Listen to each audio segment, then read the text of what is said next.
Hi viewers, మనం వచ్చేసి ఆదర్శ విద్యార్థి గురించి అనుచ్ఛేద చూడబోతున్నాము. ఒక ఆదర్శ విద్యార్థి ఏ విధంగా ఉంటాడు? ఏక ఆదర్శ విద్యార్థి హమేషా అనుశాసన ప్రియ హోతా హై.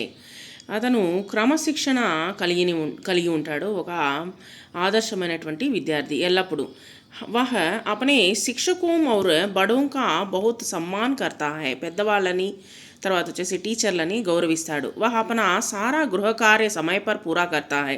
తన యొక్క హోంవర్క్లను కరెక్ట్గా చేసేస్తాడు.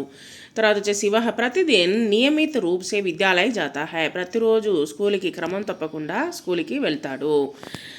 లీవ్ పెట్టకుండా వెళ్తాడనమాట. వహ హమేషా సచ్ బోల్తా హై ఔర్ ఈమాన్దార్ రహతా హై. ఎల్లప్పుడూ వచ్చేసి సత్యాన్నే పలుకుతాడు. తర్వాత వచ్చేసి నిజాయితీగా ఉంటాడు. వహ పడాయికే సాత్ సాత్ ఖేల్ కూద్ మే భీ భాగ్ లేతా హై.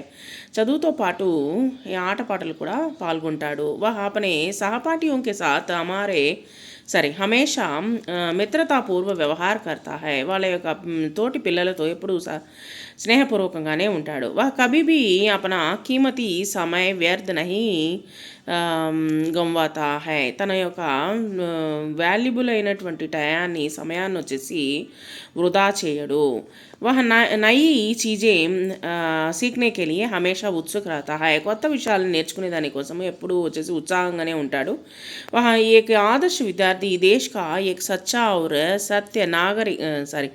సభ్య నాగరిక బంతా హై. ఇతను ఒక మంచి ఆదర్శమైనటువంటి విద్యార్థి, ఒక నిజమైనటువంటి ఒక విద్యార్థి మరియు ఈ యొక్క భావితరాలకి ఒక మంచి నాగరికుడుగా, అంటే ఒక మంచి వ్యక్తిగా అతను యొక్క దేశానికి ముందంజలో ఉంటాడు అనమాట. అంటే తను వచ్చేసి మంచి భావి పౌరుడుగా వచ్చేసి తయారవుతాడు అని ఇక్కడ మనకు చెప్తూ ఉన్నారు.